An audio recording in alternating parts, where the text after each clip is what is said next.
Your host, Kacee Allen. Today we've got two special guests. Joining me in the studio is Roleigh Martin. He's been on the show before. He is a writer. And joining us virtually is Wheless, who's a former veteran and Iraq veteran and a proud patriot. So, guys, thanks for joining me. We have a lot to talk about with President Trump's excellent win for our constitutional republic and the great things we have ahead. Carl, firstly, for everyone that doesn't know, could you introduce yourself? Well, first of all, thank you for having me on the show. I really appreciate the opportunity. I know we've tried to talk in the past, had some technical difficulties. I'm glad we got past that and have a chance to get together and chat today. So run that by me again. Now that I've blathered, I missed the question. Yeah, all good. So can you just give the audience a brief background of Mhm. your military history and just basically how you've gotten involved in politics? Sure. I served in the Marine Corps Reserve originally from like 1983, 1984. Then I went on active duty in the Marine Corps from 84 through 93. Uh, Ironically, the reduction in forces got us. So now the civil government's about to find out what I went through back in the early 90s. They're about to get a taste of the same medicine that what I got. Then after being out for 10 years, 9/11 happened.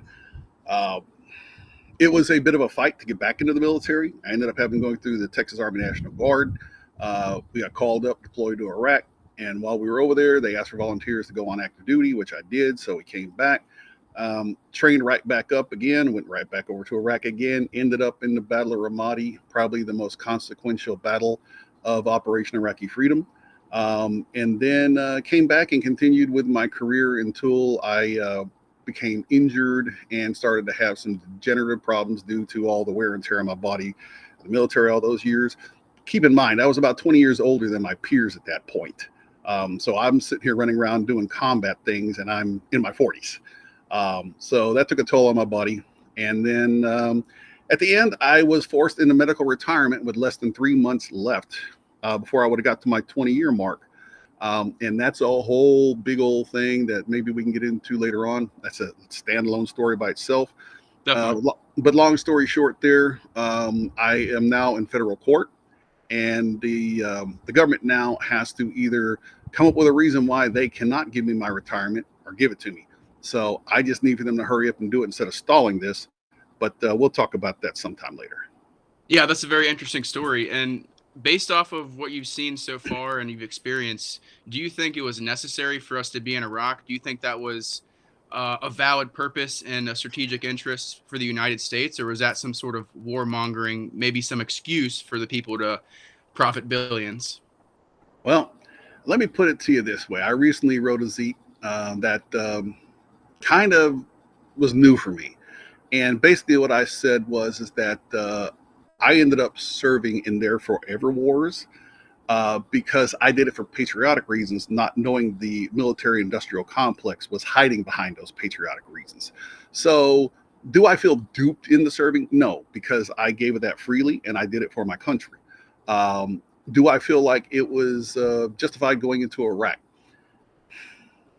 Now seeing everything that I've seen post-COVID and seeing everything that I've seen after the 2020 election and all the other things that the government has done, and everything just comes to light. Now you know who you're dealing with. I didn't know who I was dealing with back then. So back then, I was all on board. I was supportive of what Bush was doing. I was like, hell yeah, let's go kick ass. Let's take names. Let's do what we got to do. However, now that I've had many years to reflect back on it, I think maybe the intelligence community purposely misled Bush. So when people say Bush lied, I don't think Bush lied. I think he got duped. But I think Cheney and Wolfowitz and all those guys, along with the military industrial complex, fooled him and duped him into doing it. And so that's how we ended up there. But here's the deal. Once you cross that line and once you start doing something, you can't half-ass it. You got to do it the right way and you got to finish it.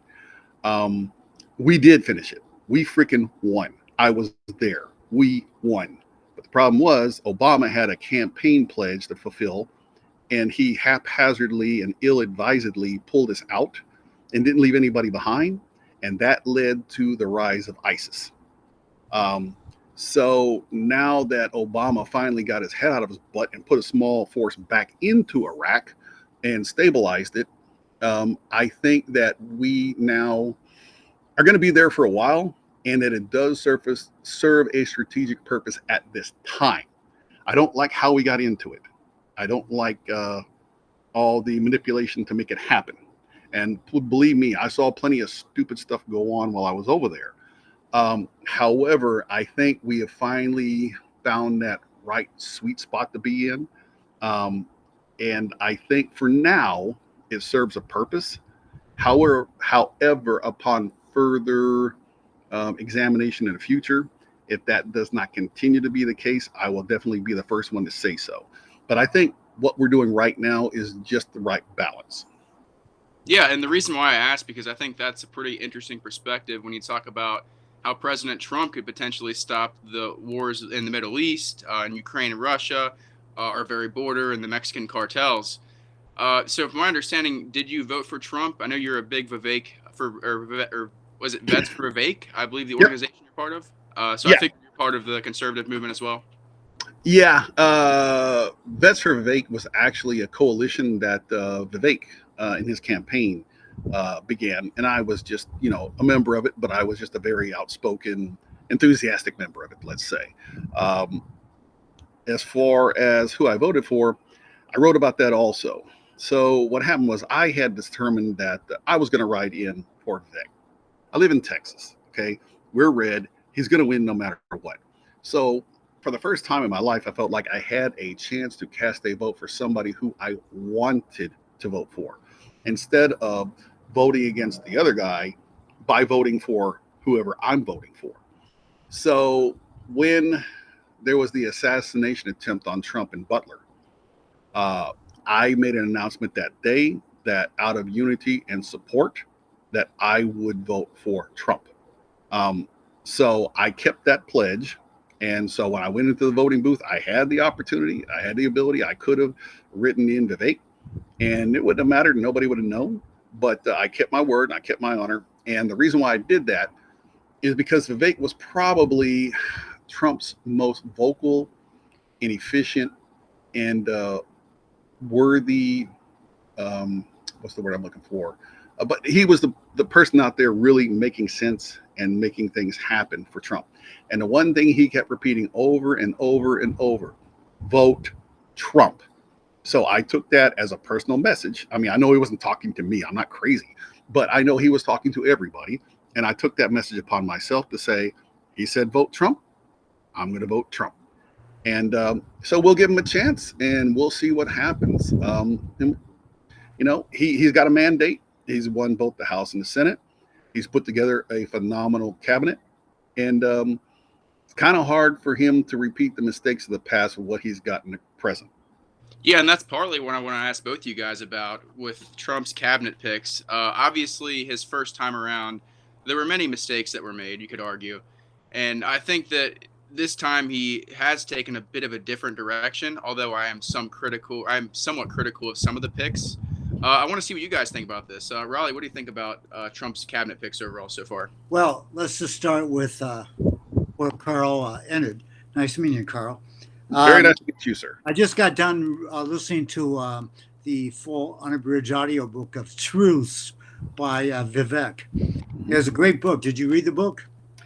Actually, I have the book, and I've got it on audio too. And unfortunately, I have not been able to get through it as far as I would like. Other reasons, I won't take up your time by telling them, but I do intend to get through it. Yeah, I believe it was in chapter 70 where he talks about the ability of the being able to just cut entire agencies of the government. So I truly believe they could cut the size of government in half with no big disruption, except maybe in the Beltway area. So I'm interested in what DOGE, the Department of Government Energy, does. And I've got over 35 X articles on my account page. And I got about 5 articles already written on DOGE. I have a summary article, and then I have, detailed ones going into specific areas. But overall, what I'd like to see DOGE do is 4 different areas of focus. Okay. Now, Elon has talked about cutting waste and cutting agencies and stuff like that. And that's good.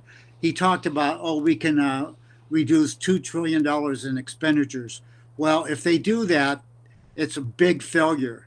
The current government is overspending by $3 trillion a year. We have to basically cut $4 trillion to be able to erase the debt in 34 years, because we're $34 trillion in debt. So we have to do more than just cut waste. One is fund differently. One of my DOGE articles is about 30 different alternatives to funding government programs other than using taxes. And 4 of the ideas I've pretty much come up over the decades. 34 years ago, I got to work on a research project with Milton Friedman, the Nobel Prize winner in economics.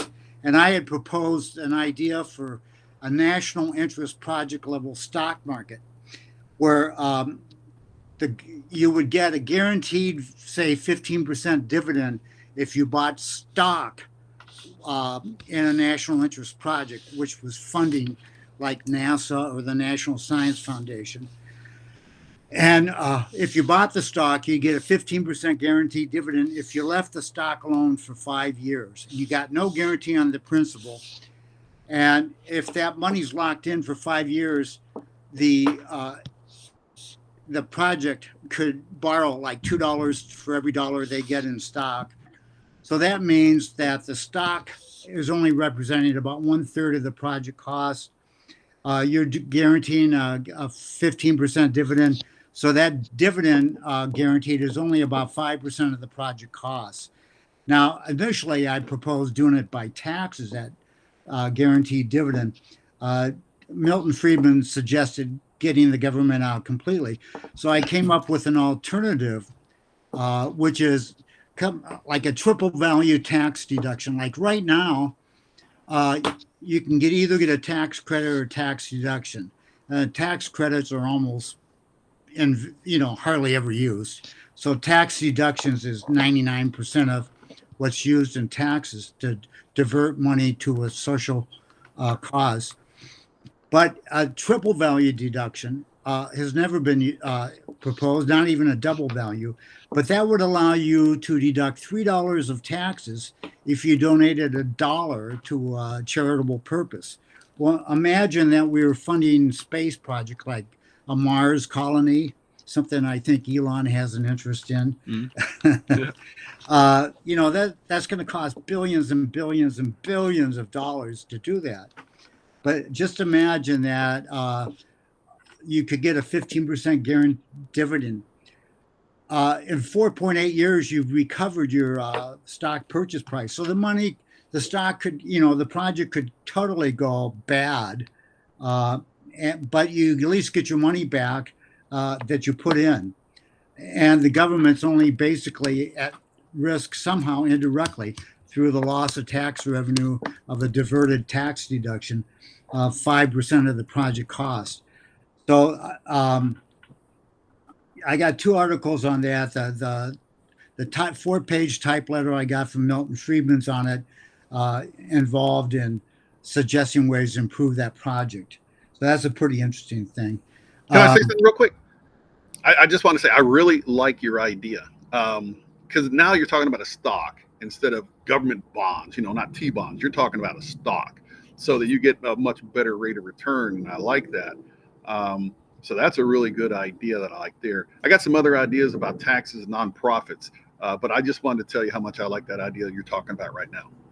Now, the government, when I first proposed it, I was going to give the government a non-voting common stock interest because they're forking off the guaranteed dividend. But if it's coming in through a tax deduction, I don't even see a need to involve giving the government any non-voting stock ownership of the stock. But I think, there's just so many different things you can do. One document lists 30 different funding alternative options. They're classified into 9 broad categories. I used artificial intelligence to elucidate 26 of the options.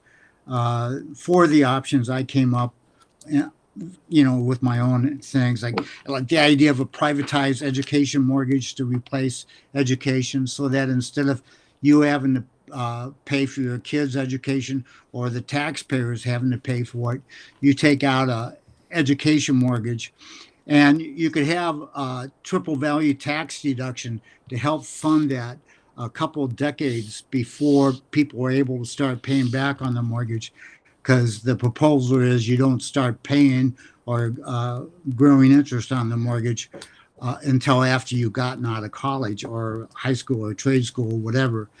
But the idea is you'd only be responsible for your own education. And therefore, education would be more consumer oriented. Like right now, this whole idea of one size fits all, and you have grades A through F. Who's going to spend money to get an F? Who's going to spend money to get a D? So if the money is coming out of your pocket for education, you're going to find some type of schooling that meets your needs. It might be plumbing school, really advanced. It might be something else. But nobody is going to spend money out of their own pocket that they're going to have to pay back over 30, 40 years if they got Fs and Ds. So, right. So we got to scrap the way we're funding education. The other, I have a whole article on it. The more multicultural a society is, tax-funded education is guaranteed more so to fail. So using taxes to fund public education is the worst thing we've ever come up with. And interestingly, it came up as an anti-Catholic idea in the early 1800s in reaction to all the Catholic immigrants coming in from Ireland and Massachusetts. But before that, we had church-driven schools. And church-driven schools did a fantastic job for thousands of years in educating kids. And there was a historian that measured the literacy rate of entering privates into the military, regardless of whether they went into the British military for a couple hundred years before we had a nation, and then after we had a nation. And the literacy rate of entering privates for reading, writing, and arithmetic is higher than it is for privates now. And education is this idea, well, we have to help the average person out. Well, the average person was much better helped out with having no tax-funded education. Right. Yeah, I mean, because back then you focused on the 3 R's. You didn't mess around with all this other stuff that you didn't need to teach somebody to be able to function in society and be a productive member of society and to have employment and then to provide services and products that add value to society. So yeah, that's what the focus was back then, along with, important things like history and civics. You needed to know how your country should run, and you should know the history behind how you got there. And yeah, you don't need to know how to put a banana on a condom, and you don't need to know what people's pronouns are. We don't have time for that crap. And they've just totally pissed away education and money for the past umpty-frats years, and we don't have the time for that anymore. Our country's sinking because of this crap. And I fully support the idea of ending the Department of Education, sending it back to the states, and then let the states figure it out. Just the same thing with the abortion issue. And if you live in a sucky state, figure out how to get the hell out of there if they suck.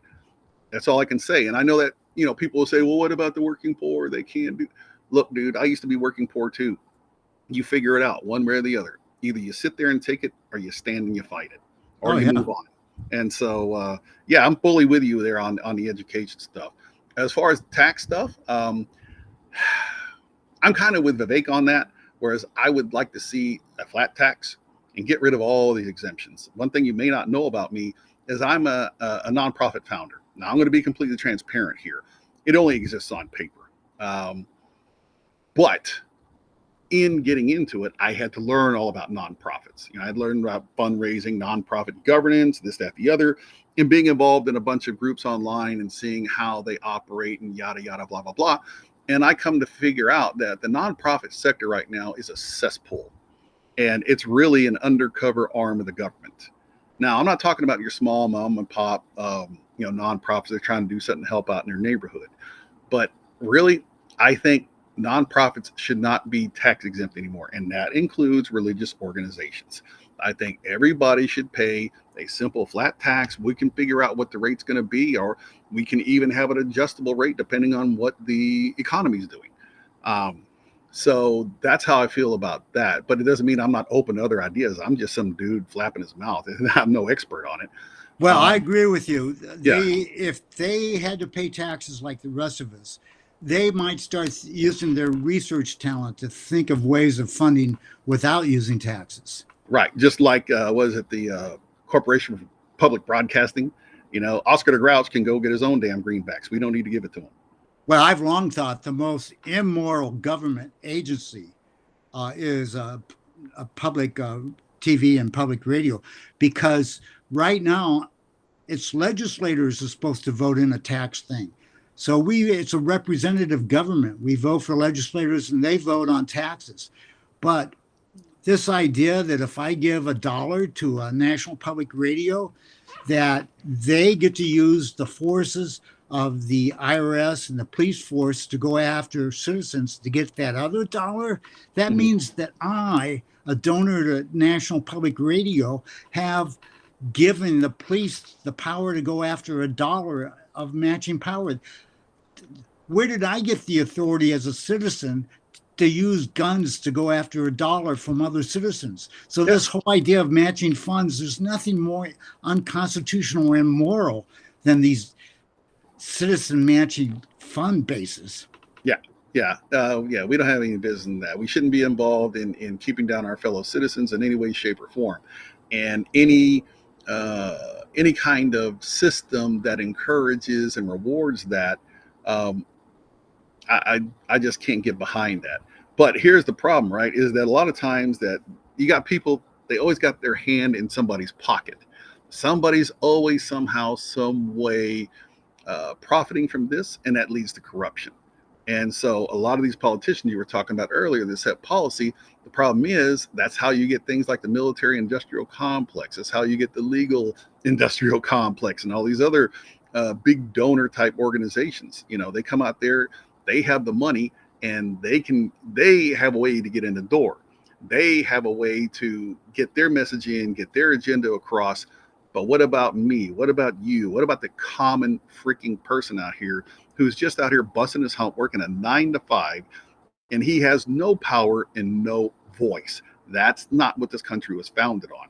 And so I know that there's been efforts in the past to try to find a way to clean the money out of politics, but we've got to do that if we're going to really, really drain this swamp, because it's just going to reconstitute sometime in the future if we don't cut the head off that snake. So, Carl, that's pretty interesting, because that's my number one focus, is using congressional history and looking at how legislatures and other representative governments have operated to avoid having parliaments or Congresses that are coerced. And the secret is in the U.S. Constitution, Article 3. It says, how do legislators vote? There's nothing in the Constitution that says we have to record the names of legislators, how they vote.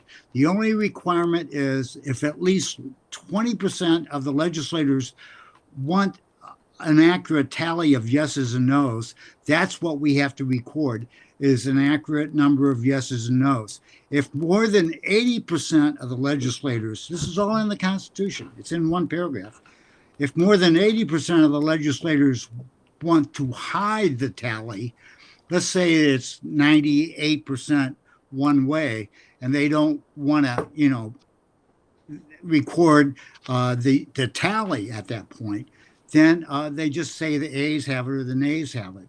And the advantage of legislative secret voting is you can't prove to anybody how you voted. If you can't prove to anybody how you voted, you can't sell your vote. And furthermore, you can't be blackmailed or punished for how you vote. And so, like, some of the people in MAGA got upset about this legislative secret voting for the speaker. I'm in favor of using legislative secret voting for everything except 3 exceptions. And we can talk about the exceptions if you're interested in. But there's no requirement in the Constitution to record their names. And what happened to the Congress in 1970 is when they started doing computerized recording of the votes with the names and everything. It used to be that in the committees that they did secret voting to the point where the chairman of the committee had no idea how anybody in the room voted. They just know the tally of yeses and nos. It used to be in these committee rooms, lobbyists couldn't attend. Lobbyists were out in the lobby. That's why they have the name, lobbyists. Mhm. Before 1970, there was 175 registered lobbyists in the country. Now we have 12,000. Before 1970, we used to pass 2,000 pages of legislation a year, and it was somewhat legible and understandable. Now, with the lobbyists writing half the legislation, we have 9,000 pages of legislation or more, and it's so opaque that hardly anybody understands it. It takes a long time in court to unravel the mess. It's a mess. We haven't had a budget passed where the budget a year later, at the end of the fiscal year, showed the nation in lower debt than it was a year before. That last happened, a debt reduction in 1957. Right now, we're increasing the national debt $3 trillion a year. It's every 100 days. It's outrageous. It's going to get to the point where our grandkids are doing nothing but paying interest on the debt. And why would anybody want to be taxed if they're not getting any benefit for that taxation except paying interest on the debt? So we've got to turn Congress around, and the easiest way, the hope for the nation, is in the primary voters. If we could get a unified movement of primary voters and have make sure that if you have an incumbent in office you have somebody run against that incumbent, just to force the incumbent's name on the primary ballot. Everybody needs to be on a primary ballot if they're going to they want to be in office in the election. And the primary voters, if they're unified on a 5-point pledge, we could have this House cleaned up in 2 years. The 5 points that I recommend is: one, if they get elected, they'll vote for legislative secret voting. 2, that while they're a legislator, they'll publish their taxes. I want transparency and how people benefit from being a legislator. I want to protect legislators from retribution from the powerful dark forces that exist in the government. Like Tucker Carlson said, these congressmen are terrified. They're never going to vote on reducing the IRS or the FBI by 25%. You saw what happened with the FISA warrants. Hardly anybody voted against it because they're terrified. But if they can't, their vote can't be seen how they vote, they can vote against it. And then furthermore, so that's point 2 is you publish your taxes. Point 3 is a one-time vote only. Double their salary, because right now they make $175,000 as a legislator, which is not enough to have 2 homes, one in the Capitol and one back home. So a one-time only, double their salary, then adjust their salary the same way they do Social Security with the same cost of living increase. So that's point 3. Point 4 is give them an incentive to reduce the national debt. And so that if at the end of the fiscal year, the debt is reduced from what it was a year before, divide that debt reduction by 10,000. So they get, and then split that among the 535 legislators. So if you reduce the national debt 3%, that'd be $194,000 bonus for each legislator. Right now, the legislators get rich by investing in, something, a stock or whatever. You saw what Pelosi did. The other countermeasure is that the legislator promises to go market neutral with their investments so they don't pass laws that only benefit the company that they have partial ownership in. So go into things like treasury bonds or market index mutual funds or gold or Bitcoin, but just get away from, like, if if they had stock in Boeing, they'd be interested in passing a law to benefit Boeing. That's not fair. So that's an example where secretly voting and nobody knows how you vote could at least benefit yourself, but nobody else. So you want that secret voting that you get to do to benefit not only you, but the whole country. And so the primary voters could do that in 2 years if they were unified. They could only put people on the ballot that are going to do that. Now, we could talk about the 3 exceptions. When do you want to have transparent voting?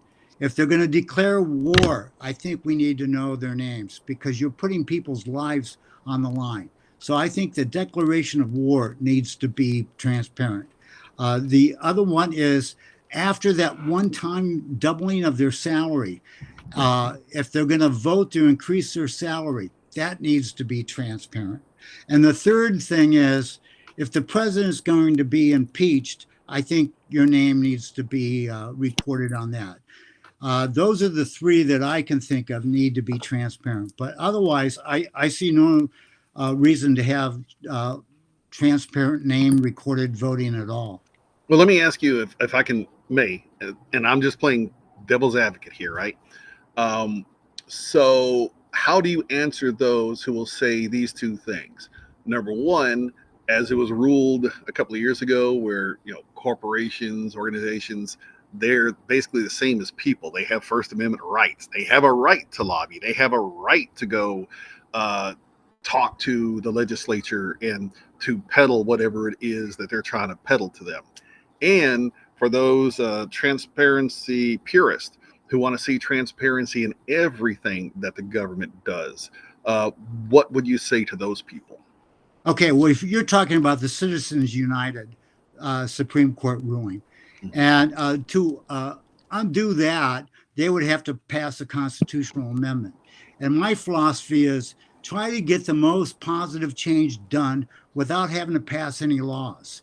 Now, so I'm trying to do it with just primary voters mandating a pledge is taken, otherwise you're not on the ballot 2 years later.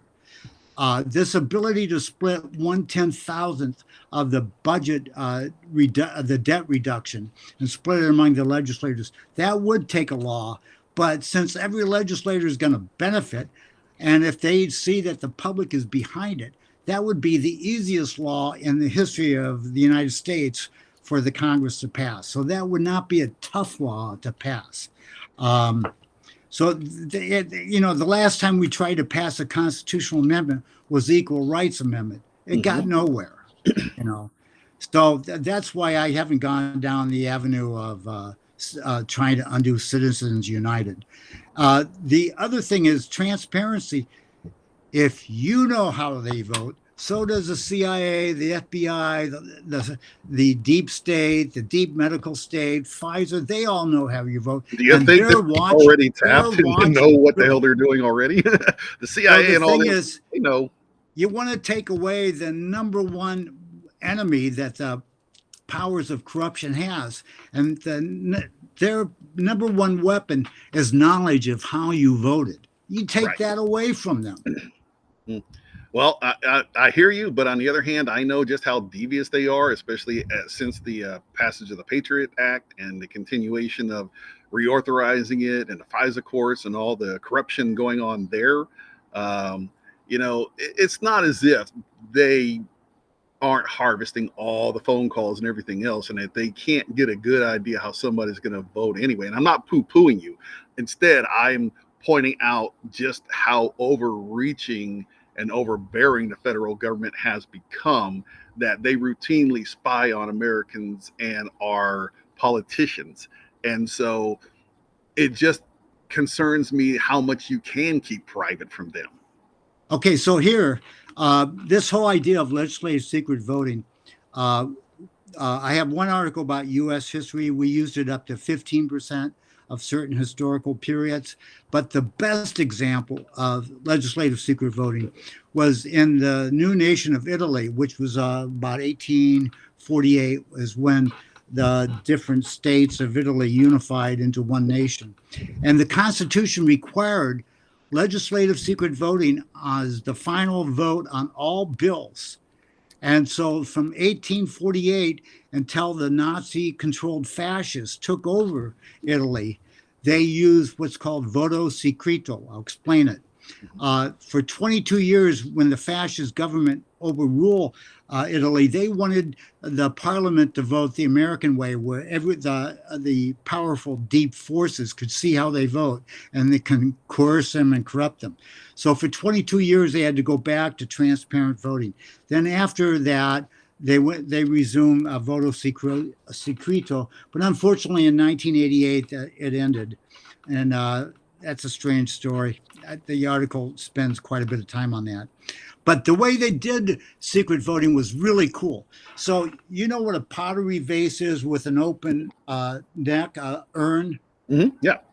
Okay, so imagine you have a very sensitive scale, kind of like what they use at truck stops, but they can measure down to ounce weight, okay? Were they using stones or marbles? Yes. There So we go. imagine that to vote, you step on this scale, kind of like trucks, they drive up on a scale. Right. So if you're going to vote, you have to walk on this scale and you go to two boxes.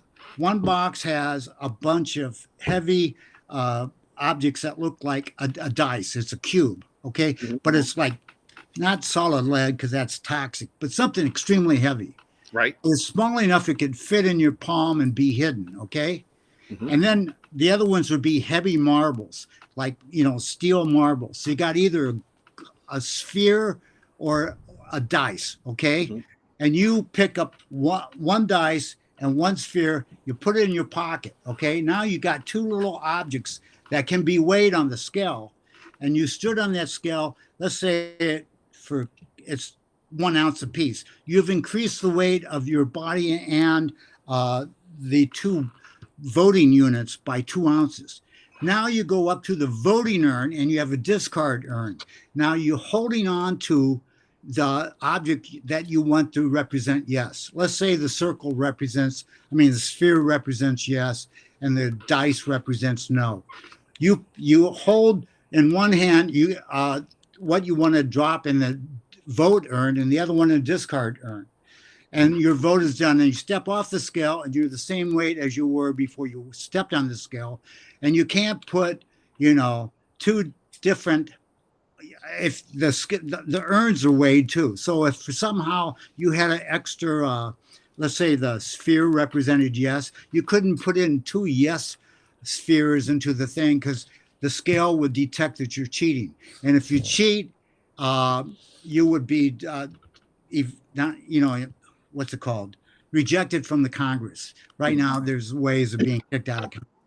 So if you try to cheat on legislative voting, you'd be ejected. But as soon as you stepped off that voting thing, nobody knows how you voted, and you can't prove to anybody how you vote. How are you going to prove that you voted yes? You could have told the gun control lobby, I'll vote the way you want tomorrow, and you could have told the anti-gun lobby the day before, I'll vote the way you want. But after you voted, how do you prove how you voted? So instead of the lobbyists being able to pay off senators and representatives, they're going to have to try to sell the whole nation on what they want, because the individual legislators, they have no way of controlling any individual legislator. And like I said, the Constitution protects legislators. If the vote was going to be 100% one way, well, of course they know how you vote, secret voting or not, because everybody voted one way. But they could have it set up if the vote is more than 80% one way, just say the A's have it or the nays have it. So you could always say, you can't see how I voted, so how can you punish me? Well, you know what? And this is humor, okay? So don't take me serious. This is humor. But I think we finally figured out what the hell happened to Italy at this period and how Mussolini was able to come to power and not to become a fascist nation. You know why? The politicians lost their marbles. Well, they used like ping pong. I know it's just a joke, but hey, I did want to hit you up on this because I got a way to take care of the housing issue for Congress. All right, and we can do a twofer here. We got plenty of military installations in the vicinity of Washington D.C., and we have a problem with us having to pay to maintain empty buildings that we're not using. Now, I believe in service. So you love to hear these politicians, these congressmen, these senators running around talking about how they're serving the country. I served the country for the last 20 years in Congress. And then you got private schmuck over here, who's living in the barracks. And why do you get to live better than him if you're a congressman? You're supposed to be doing this to serve your country, not yourself. So why don't we do this? Why don't we take some of that base housing, fix it up real nice, and Congress can put their butts right in the same base housing that our soldiers live in so that they understand what our servicemen go through. Maybe they'll vote for some better benefits for the freaking people serving if it's going to benefit where they live. That's a good idea. But again, a lot of people come up with these ideas where the people win, the legislator loses. I mean, this idea of splitting the debt reduction between the people and the legislators, I thought it would be easier for the legislators to pass a bill mandating that. But I mean, we could just look. This is what they do for the military, right? You receive a basic housing allowance, and what they do is you can take your choice. You can go live out in town, and you're probably going to end up in some ghetto ass area because what they give you for buying and paying for your rent or your mortgage isn't going to cover it. Okay, it's just going to be enough to get you in somewhere where you can have a roof over your head, and it's not going to be a nice neighborhood or a nice place, or you can stay in the base housing, which has gotten privatized about 20 years ago, which I'm totally against. I'm usually for privatizing, but it's because nobody puts a foot in their butt and makes them take care of the housing the way it did when it was under the military's control. But either which way, they deduct. So it's crazy. So they give you the money, and they turn right around and take that money for you to live in base housing. Now, here's the trick, and this is where it's good. I'm going to go off track a little bit here. But just to let you know, it's socialism. Because if I am a private, or I'm a specialist, or a lance corporal, or something like that, right? Airman first class. And I've got a family of 2 kids, 3 kids, whatever. I get to have this nice, spacious townhome to live in. Whereas this other guy over here, who he just has him and his wife, and he's been in 15 years, and he gets a smaller house, but he pays even more because they take his basic housing allowance. So you could be living in a closet, or you could be living somewhere fancy. They just take what you get paid, and that pays for it regardless of the size or the luxuriousness of where you're living. So they can do that with Congress, give them their raise, but deduct the housing allowance from them. If it's good enough for the military, it's good enough for them. Well, we certainly got to do something. And I mean, your idea, if you could sell it and again, to I'm people running for office, but yeah. I think some people running for office would. Oh yeah, part of the reason why they run is because they want the opulence and the power and everything else, the prestige that comes with it. But if you double, don't tell me you're serving. Don't tell me you're serving if you don't want to do the same thing to people who actually serve. If you can't do the same thing they're doing. If the base salary is $350,000 by doubling their salary that one time, and then adjust it for inflation, and then you get to enjoy a bonus if you reduce the national debt. Yeah. The average person, right now I'm just living on Social Security money and a tiny bit of equity from build up in my life. I could afford to become a legislator if I got that revenue. So the average person could run for office, and the average person is probably pretty honest and patriotic. And so, like, I'd be willing to take the 5-point pledge. Yeah, I'll publish my taxes each year. Yeah, I'll divert whatever company-specific stocks I have into market neutral. I think you get more people running for office. It's amazing this last election, how many people ran unopposed by anybody in the opposite. Oh, I'm telling you, when I went in there to vote, and this was crazier than what I've ever seen this time around. I went there, and I'm not gonna lie, I didn't see a button to vote straight ticket, but I normally don't do that anyway. I try to be fair, but 99% of the time, I'm not going to vote for the Democrat. Either A, I don't know them, or B, I don't like them. And I saw that up and down the ballot this time, unopposed, Democrat, Democrat, Democrat, Democrat, Democrat. Nope, nope, nope, nope, nope. I didn't cast a vote for those guys. I only cast a vote in a case where, there was somebody opposing another person, and then I picked the Republican because that's just what I supported this time around. But there's a lot of people out there running unopposed, and I don't consider that running. If you're not being opposed by anybody, you're just coasting. You're not running. So what do you think about the idea of a unified primary voter movement? I mean, are you talking about using that like, I want to be sure I'm understanding the concept correctly, okay? Well, So there'd be a GOP primary voter movement, right, and a Democrat, and right. there is no, well, I mean, there's very few primaries among the independents. Right. So what I'm trying to figure out, what's the timing of that? Like, is this only used like when there's, like this every 2 years, every 4 years, every 6 years? What triggers it and to cause that primary to take place? It's the conventional primary. Every 2 years, we typically have elections. I know some states do on an odd year basis, but it's the idea where there's somebody running for either a state legislature or a federal legislature office, Senate or representative. Okay, so how do you handle that when you got different states with different voting laws, where you got jungle primaries in some places, you got people who can cross over their registration, they can go register as a Democrat, so they can go mess with the Democrats and vote in their primary and then change their registration back to Republican.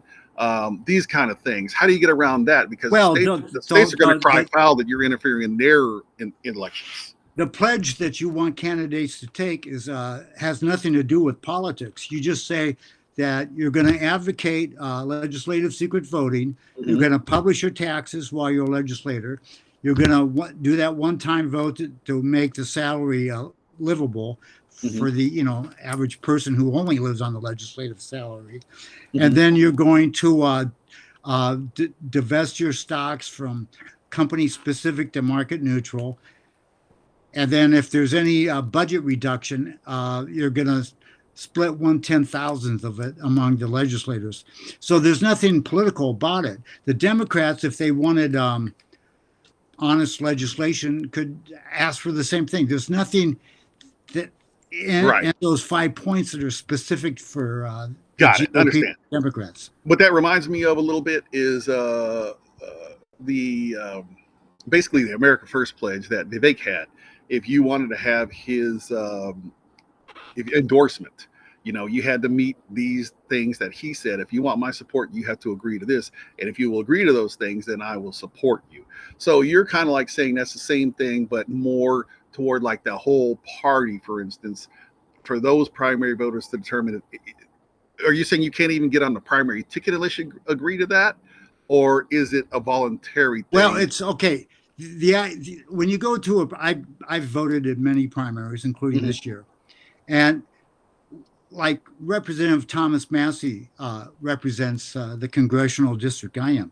His name wasn't even on the primary ballot because nobody was running against him.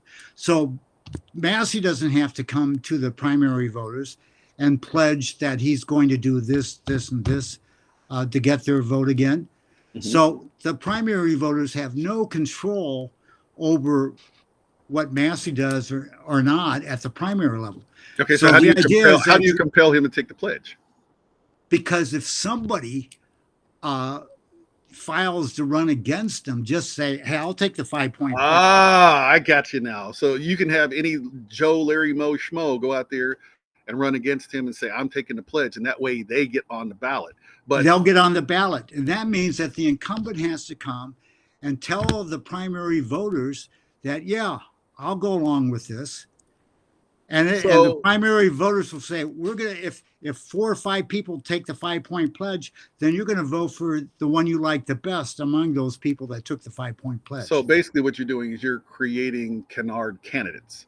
Not saying in a bad way, but you're putting somebody up there that forces them to come out of the hiding, to come out of the shadows, and to engage with the voters.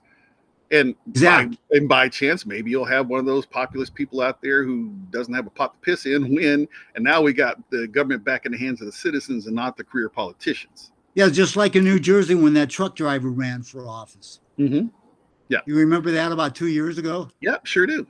Sure do. The only thing, and this goes back to, though, you see them circling the wagons. You saw them circle the establishment, the deep state, whatever you want to call it, the swamp, circle the wagons and protect themselves.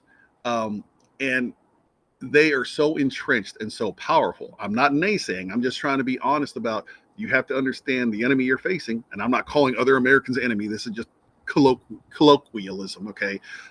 You're looking at who you're opposing, and you've got to come up with strategies in order to address them and to defeat them. And how can just the average citizen, look at the billions that we waste spending on elections that can be spent on so many other things to benefit Americans than pissing it away on elections and campaign ads and all this other garbage. Like, Kamala out there hiring Lady Gaga and Megan Thee Stallion to twerk around and act stupid. And now she's, $20 million in debt off her campaign. It just is ridiculous to me, the amount of money that goes into these elections. And I'm just trying to figure out, how do we level that playing field so that if I can't even go over here and defeat my HOA because they're so entrenched, how the hell am I supposed to end up in Congress? Well, that's why I'm saying the legislators aren't going to save this country. It's the primary voters unified around making them take a pledge to get on the ballot. So if they don't show up and take the pledge, then your Joe Smug gets on the ballot in the fall. Right. And so I forgive me, I don't remember her name, but we had the viral video Roleigh. clip of the Asian lady who was there in the debate, and I forget who the lady is, but evidently she's the wife of some big wig in the Biden campaign. I don't remember all the names right now, but she was telling the lady, how dare you come here and talk to us about everything else? You don't know our lives. You don't shop where we shop. You don't go through what you go through. You're worth $30 million. And I don't have the kind of money. I can't run television campaigns. I can't oppose you like that.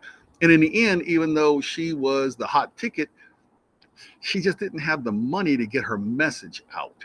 And that's what sucks. And so while I hear you and I like what you're saying, how do we keep people from being crushed, silenced, moved to the side where nobody hears their message?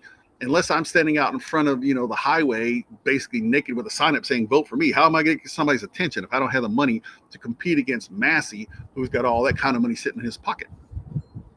Well, first of all, I think Massey would be the first guy to take the 5. Okay, I'm just using him as an example. You can and partly I do want to add, I think in Massey's particular case, I think that his opponents know that they have absolutely no chance at winning. So they're not even going to waste the time to just throw someone out there. Why? Because they don't want to waste the money. Exactly. See, I don't think it costs any money just to get your name on the just in the election so that you show up on a primary ballot. It wouldn't be much, but I think they just don't even feel like wasting the time and energy. Well, if you wanted to make sure that that Massey is for, what if you found out that here is the arguments against legislative secret voting. If a legislator doesn't care about the country going in the right direction, all he cares about is personality stardom, okay? Mm-hmm. That legislator may not want to vote in secret. He may want to brag about how he's voting, and he wants to be able to prove to people how he voted. So he would be against maybe legislative secret voting. So he doesn't care if 90% of the legislators are terrified of the FBI or the CIA or whatnot, or Pfizer. He doesn't care that 90% are terrified and will vote the way they're controlled because he's unafraid and wants that stardom. Versus if with legislative secret voting, all the legislators who have kids are going to vote against vaccines because they don't like their kids taking 71 vaccines when they're old enough to go to school. So, but they would vote for vaccines if their lives are going to be destroyed by Pfizer, if Pfizer knows about it. Mm-hmm. So the thing is, there could be legislators that care less about the country and they care more about stardom. Mm-hmm. That's a group of legislators that would not like legislative secret vote. The other group of legislators that may not like legislative secret voting are the party leaders, because how is a party leader going to control his rank and file if they can vote secretly? For instance, this idea of not printing the bill until 5 minutes before the vote starts, or printing up the bill 5 days later after the vote is passed.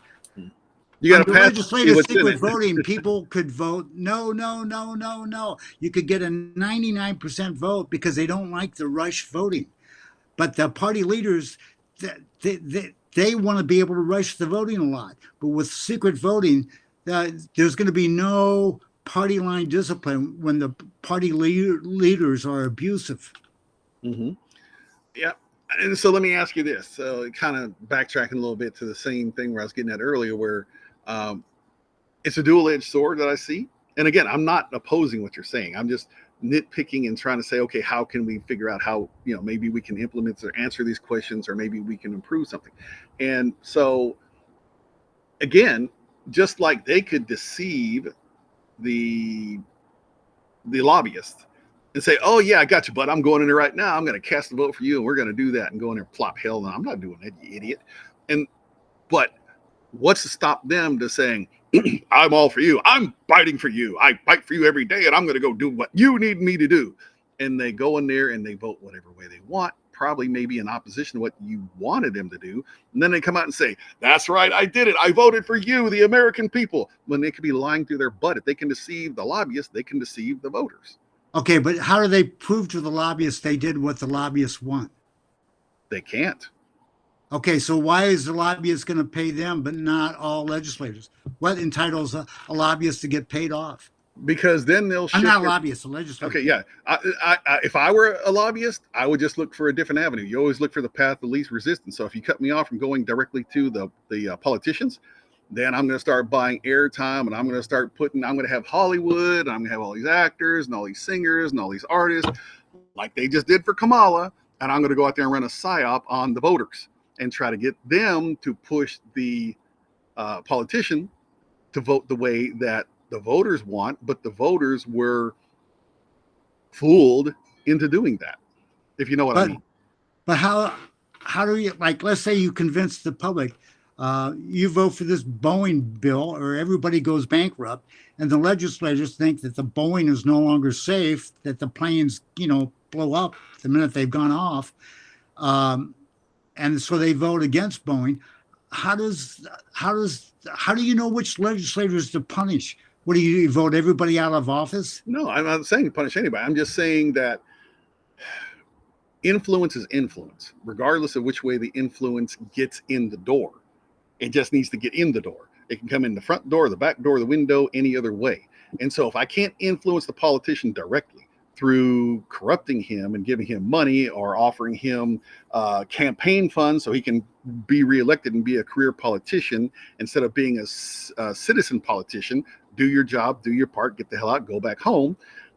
They can instead go around and socially influence voters to try to get the voters to push the politicians to do what they wanted them to do anyway. Now, don't get me wrong. I'm not saying that would overcome anything you're proposing.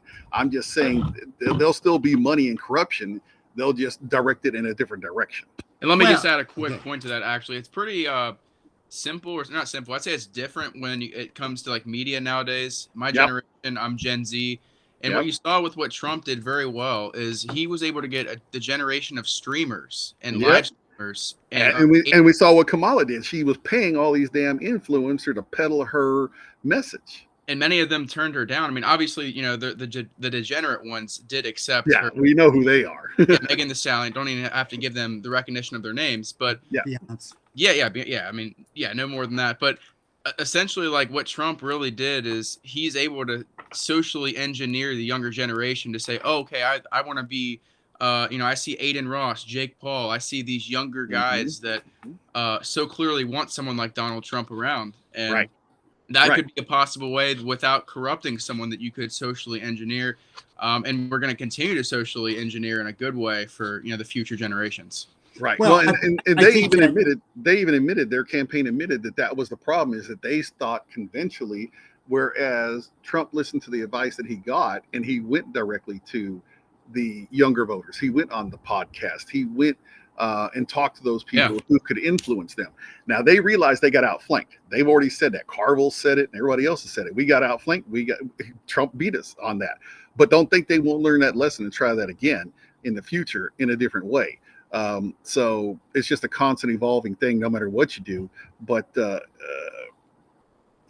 my big thing is just overall, again, going back to that Citizens United decision, we got to find a way where we can cut that money off, because as long as that money is flowing somehow, some way, if it's flowing to that manager of that television station or that radio station, or it's flowing to that podcaster, it's flowing to that influencer, it's flowing to that singer, it's to all those people, they're going to get their message out one way or the other, unless we can find some way to shield the American people from being influenced by all that. And also to educate them too, because a lot of them are low information voters, and they'll believe anything they get told by these people who look. I voted for Clinton when I was young. You know why? I'll tell you why. He went out on City Hall, wore a pair of sunglasses, played a sax, and I thought, wow, that's one cool dude. And I voted for him because I was young and stupid. Well, first of all, remember the legislator has to publish their taxes each year. And if two legislators are on the ballot and one is going to have both him and his spouse publish the taxes, and the other one's only going to have himself but not his spouse publish the taxes, if you want transparency, you'll vote for the legislator, if all other things being equal, where both spouses are publishing their taxes. So are there ways that they could get paid off in a deferred manner? Well, first, the problems there is, yes, that's possible, but they better not ever want to run for office. Some of these people stay in office 20, 30 years. Mm-hmm. So they would have to hide that from their taxes for 20 or 30 years if every 2 years they have to retake the pledge. The other thing is it's much better just to have a convincing argument that the public sells and persuades the legislator to vote the way they want to vote. I mean, these legislators, if you're voting for them and you don't know how they're going to vote, you're going to base on their logic, their character, their reputation. If they have kids, you think they're going to think about the long-term future of America versus somebody who's childless or something and doesn't care about the long-term future. Not if they can shield their kids, what's that song, Favorite Son? I mean, we have to fix that too. I mean, it's all intertwined. I mean, they're not worried about their kids going to war. They're not worried about their kids living in a bad neighborhood. They're not worried about their kids facing crime. They've got money. They're affluent. They don't care. They don't see what the typical working class person is struggling with, and they're shielded from it. They live in their bubbles, and they're going to protect those bubbles at all costs. And that get that generational wealth going down to their kids. So they don't care if they'll find an exception. They'll make your kid go to war. But if the voters see that a legislator went from $100,000, $350 is the base pay. If you get the 3% debt reduction, it's like $550. If a person shows, he could still do speeches and stuff like that in a book, but he's going to have to show where that money came from in his taxes. Otherwise, the voters would vote him out of office for being a deceit. Sure. I mean, they can find a way of doing that. But there's, and again, I'm not poo-pooing you. I'm just saying there's always ways around it. They can find ways of getting gifts. They can find ways of getting, and so that's why they had to put those ethic rules in, hey, if you get over this, if you get more than a Hershey bar, then you got to declare it, but everybody's like out here having a fit at all the Supreme Court justices who were accepting wealthy gifts and blah, blah, blah. And that's not on their taxes. I mean, that's their friend inviting them to the golf course. There's that you can catch that money trail on the side of the person who. Oh yeah, but you're not how do they prove to those politician. People that are giving them the expensive gifts and all that? How do they prove to those people that they voted the way they want? Well, I mean, there is no way to prove, but if all of a sudden the lights go out, the music stops, and you're not getting invited to those parties or soirees, and you're not being affluent anymore. Then you're not getting what you were. Again, you're going there to enrich yourself or enrich yourself and serve at the same time. Hey, if I got that kind of money to throw around, I'll throw a 50-50 bet down. If there's a chance that the guy that I'm going to get in there will vote for me, if I've got, $5 million to donate, okay, I might split it up between two different candidates, or I might just come up with another 5 million. I'll find some way to influence. I will find something. I saw this the other day, and I was going to take it in another time because I kept it in the back of my mind to bring up today. But I saw yesterday something on X where AOC was being criticized because she was had a viral video going out where she was saying, no doesn't mean no. No means find another way. And that's how they think. Now, I didn't criticize her for it because I wouldn't be where I am in life if I took no as no every time. Because trust me, I've had it in writing in my face. You have no other recourse. Bull crap. I found another way. They will find another way. Somehow, some way. They will always do it. They will always try to find a way to influence people to get what they want. That's the problem. We have to find a way to shield people from that influence. So now, that, okay, just to argue with myself. Yep. With legislative secret voting, it's still going to be transparent who is proposing a bill to be voted on. Mm-hmm. So the bill writers will be transparent. Mm-hmm. That I don't see any way to hide that. But as it is right now, and to the extent the speaker has control over what bills are going to be voted on, like right now with transparent voting, you can be guaranteed you'll never see a bill up to reduce the budget of any of these powerful agencies by 25%. I doubt if you'd ever see a bill just to maintain the existing budget without the cost of living adjustment. But if you followed everything that Vivek has been telling us about shutting down the government, you don't need a law. You don't need a law to shut it down. So the president, if he's powerful like Vivek and Elon is talking about, they can just shut it down. So Congress is pushed out of the way that way. And that may be the only way we can reduce the national debt, is to have a strong executive branch. Our founders really gave the biggest power of government to Congress. The Congress is supposed to design what the government does. The executive office executes it. Of course, he's a commander-in-chief of the military, so he does have that leadership role. And then, of course, the judges decide if the law meets the Constitution. But the founders wanted the Congress to be the most powerful branch of government, but it looks like we're left to having a powerful executive branch along the lines that Vivek is writing about. Yeah, but I mean, everybody's abdicated their responsibilities and authority anyway. I mean, the executive for the longest time throws things down to Congress. Congress turns around, throws things down to the agencies. And that's how you get these powerful career bureaucrats hiding in these three-letter agencies who, instead of us having a kingdom in the United States, we now have a fiefdom. And so you've got those bureaucrats sitting there controlling everything and enriching their agencies, enriching themselves, blah, blah, blah, blah, blah. So you're right. Congress, by the Constitution, by the design of the founding fathers, should be the ones who determine the laws, determine those things, and then put, the executive branch within that framework. But then it's their job to step back then and let that executive run it.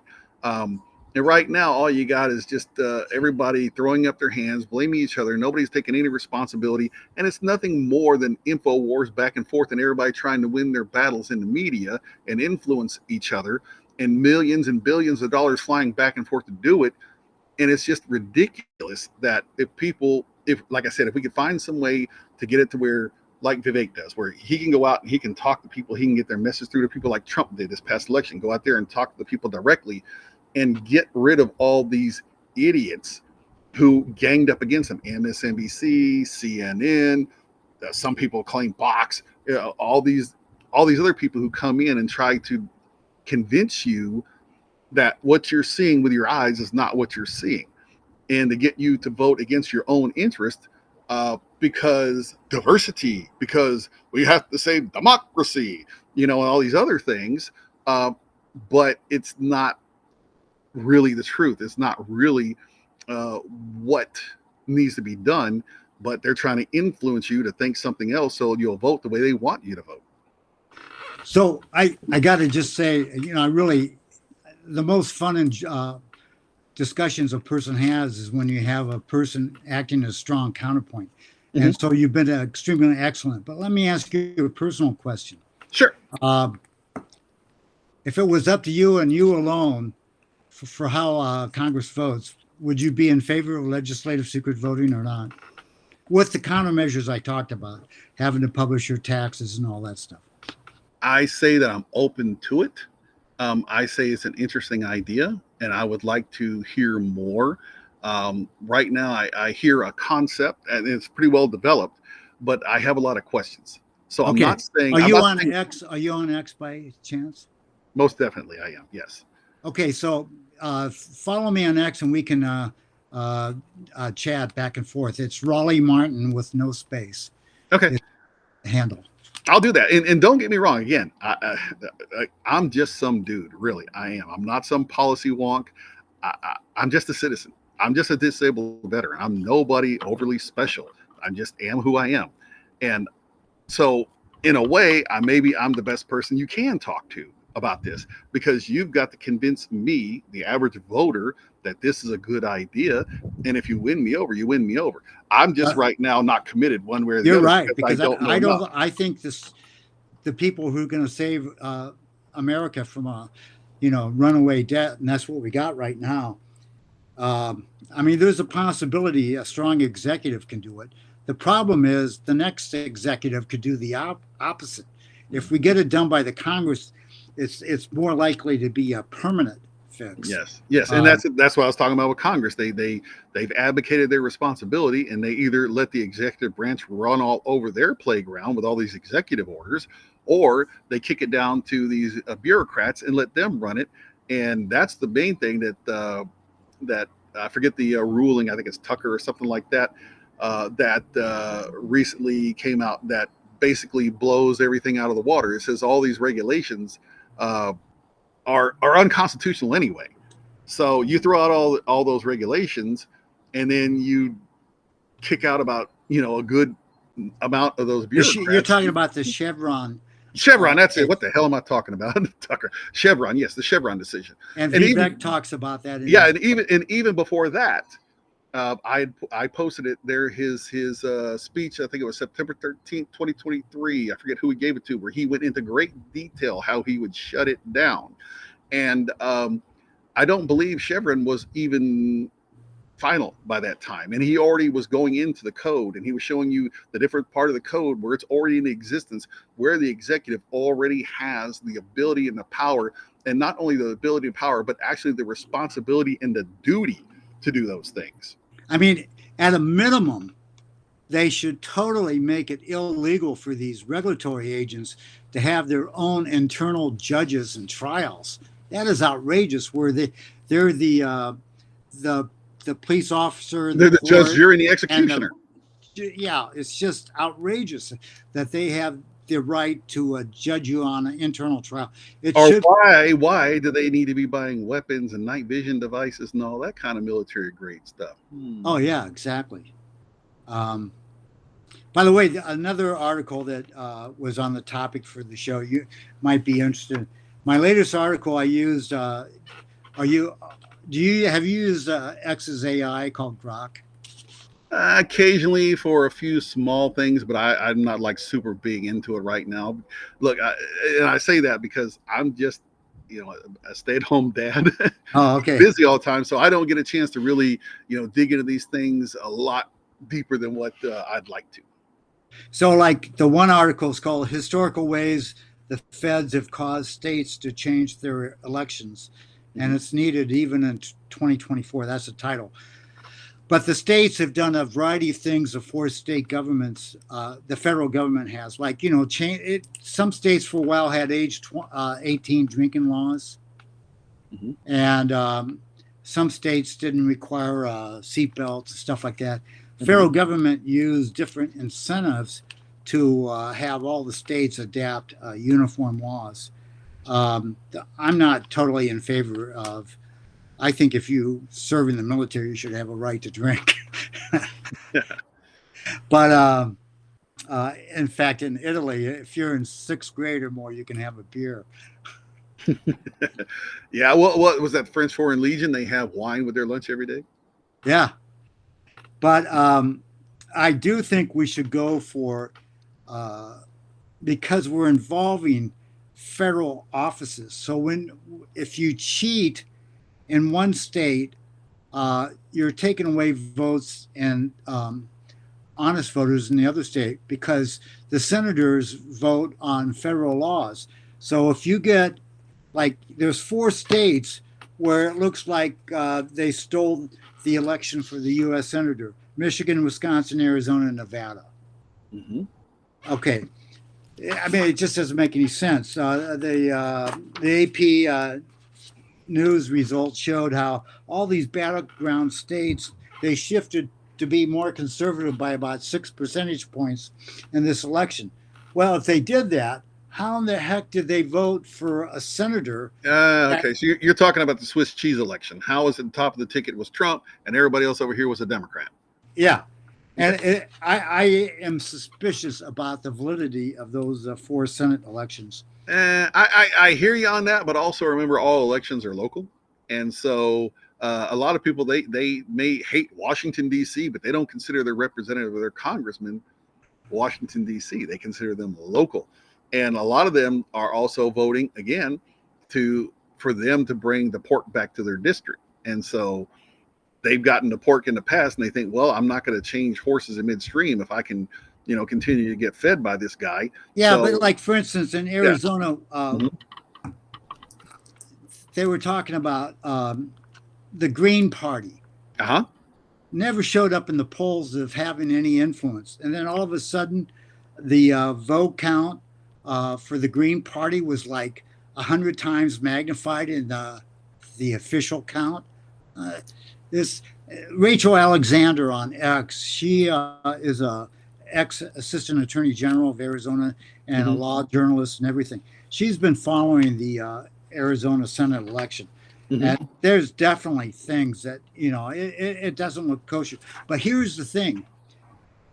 The federal government has been using strong federal laws and matching funds and stuff like that to get the states to do uniform things. Unfortunately, we've had 12 years of Democrat control, and they've used these tools that are discussed in the article to weaken elections, not strengthen them. Yeah. But if we could imagine this, imagine that Trump gets the same focus that all the states go for honest elections. It does not involve mail-in ballot. Anytime you have the mail union endorse opposition party candidate, the post office shouldn't have anything to do with an election. They've given up the right to be a participant in elections. So if we went to machineless elections, no machines, and there's 4 nations talked about that are able to conduct the election, worst case, in 2 days. The election is done in 1 day, and the counting takes 2 days. Hungary can do everything in 1 day. Israel, Argentina, and oddly, Botswana. Those 4 countries, they don't use machines, and they get the election done in 2 days. Citizenship has to be proven, and everybody trusts the election results. Argentina, they have the Trump of the South. How do you pronounce his name? Javier Milei. Milei? Yeah. It's it's amazing. I mean, if we could have elections like Argentina, there are 50 million people. I think the method used in Argentina could be done here. But imagine that we got rid of all the voting machines and we go 4 years without any voting machines existing. They're all in the scrapyard, junk, recycled for machine parts. It's going to be a little bit harder for the next Democrat candidate to reintroduce electronic voting. Yeah. Well, I mean, on that, again, I follow Vivek's idea on that. I believe in paper ballots. I believe in a national holiday and 1 day voting. Get it counted, like you said, in a timely manner. Now, this is my take on something else, is that we got 6 years, and we have the makeup of the Supreme Court now to where maybe it'll be more favorable to it. So in the past, when they made a ruling that say that they could not ask whether or not you're a citizen on the census, and then therefore illegals now get counted. We have to find a way to get that reversed, just like Roe versus Wade got reversed. We have to find a way to reverse that so that we can make sure that the only people getting counted are Americans. Now, they're going to scream and howl and say, but we are doing all this and we're doing all that and we have to pay for them. Well, guess what? No, you don't. All you got to do is freaking get them out of here. That's what you got to do. Okay. Don't worry about getting them services. Stop providing magnets for them. And stop using that as your excuse to line your pockets by bringing money into your state, blah, blah, blah, blah, blah. So that's one thing we got to do. So we got to make sure that the count is pure, that it's American citizens. Okay. And in that way, you figure out who you're representing and where you're going to send those appropriations and send those fundings to based off of that, not just the gross size of everybody in your state. That's what California is doing, and that's why they love being a sanctuary state and city. Come on down, Alberto and whoever else, not Juan, from any country, because I'm not trying to be racist or anything like that. I'm trying to say from any country of the 160 countries that have come here. So I don't give a damn what your first or last name is or where you come from. If you don't belong here, you don't belong here. And you shouldn't be counted. If we can get that knocked out of the way and add that to the things you're talking about, then we can make some real progress. Oh, I like that idea completely. Yeah. I forgot to even mention that. Well, I'm about to say, so we're actually approaching the limit, I think. Probably a couple minutes left. Yeah, this is a really good debate. We're definitely going to do more panels like this in the future if both you guys are interested. Oh, yeah. I don't know I don't know what the max is on Rumble, but it would be awesome to have like a whole panel of like 7-8 people so we could have really good conversations just like this. Just a few more points I want to add. I do think that it's important for everyone to know, for especially this Trump administration. Me personally, I think the big things when you hit hard on are Bitcoin, shutting down the border, mass deportations, and the Department of Government Efficiency, which you guys talked about a lot. Having people like Vivek and Elon, and I think the 4-point pledge you had for that, I mean, that's going to go a long way, finding the most qualified candidates to be running this department for the 2 years it's going to exist. And with that being said, I want to touch on a few points just with the selections that Trump made. I don't know what you guys think about Marco Rubio, Pete Hegseth, Mike Waltz. There's very, I would say, somewhat sketchy names in there. I'm not really sure if you guys are completely on board with all the picks or if you're familiar, but I'm just curious what you guys, to wrap things up, what you think about Trump's overall cabinet selections. I understand the Rubio thing. Basically, Rubio, if he stays in the Senate, he could be a thorn in the neck. If he's working for him as Secretary of State, he's basically got to do what Trump wants. And then therefore, DeSantis could pick a better MAGA replacement candidate for him. And that candidate could be Matt Gaetz if the Senate doesn't confirm Matt Gaetz. Gaetz could be the next senator. Mm-hmm. So I can understand that. The one that concerns me isn't official yet, and that is the two candidates for FBI director. I like, is it Nash Patel? How you?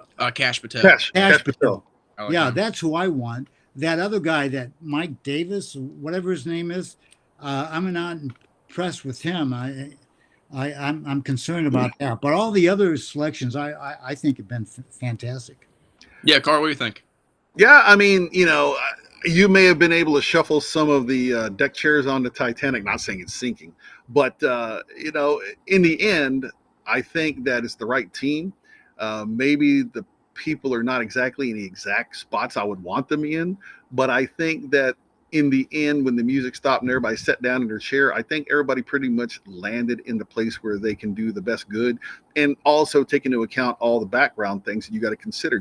Who's going to take that empty spot, in the Senate?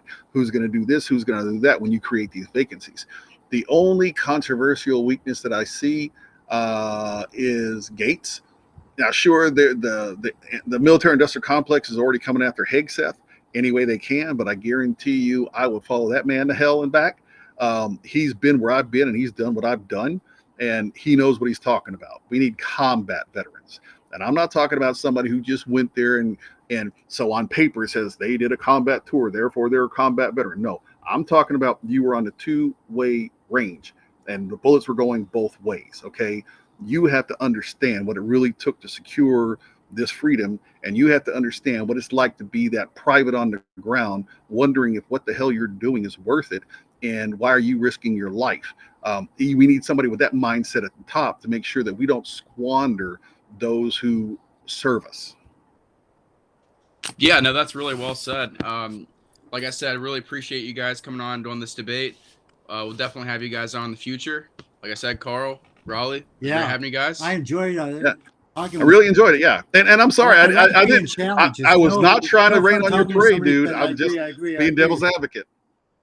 No, that's what's always makes a great conversation. And I'm going to clip this and we'll have tons of different clips on X, YouTube, Rumble, all the various platforms. I'll tag both of your guys' accounts on X. Great. But yeah, with that being said, I appreciate it and have a great night, guys. All right. Thanks a lot. Nice being with you guys and hope to have a chance to do it again soon. Absolutely. We'll